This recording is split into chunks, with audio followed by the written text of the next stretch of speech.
শতাব্দীর পর শতাব্দী ধরে অ্যাডভেঞ্চার প্রেমী এবং বিজ্ঞানীদের কাছে অ্যান্টার্কটিকা একটি রহস্যময় স্থানের নাম। বিশ্বের সবচেয়ে শীতল ও বিচ্ছিন্ন এই অঞ্চলে বরফ গলতে থাকা এবং তার প্রভাব পর্যবেক্ষণ করতে প্রতি বছরই গবেষকরা সেখানে অভিযান চালান। কিন্তু এই বরফের সাম্রাজ্যের গভীরে লুকিয়ে রয়েছে এমন এক বিপদ যা বিশ্বজুড়ে বিজ্ঞানীদের চিন্তার ভাঁজ ফেলেছে।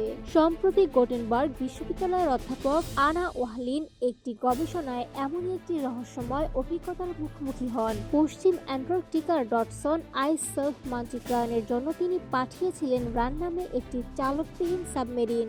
সমুদ্রের তলদেশের উষ্ণস্রোত বরফকে কিভাবে নিচ থেকে গলাচ্ছে তা খুঁজে বের করাই ছিল এই সাবমেরিনের কাজ। 2022 সালের এক মিশনে 27 দিন বরফের নিচে কাটিয়ে রান অত্যন্ত গুরুত্বপূর্ণ তথ্য সংগ্রহ করেছিল।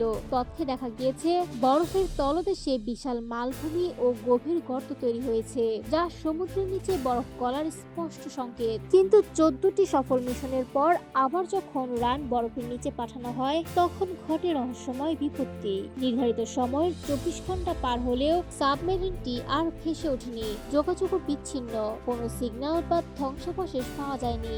অধ্যাপক ওয়াহলিন এটি অভিহিত করেছেন ভয়াবহ এক শূন্যতা হিসেবে।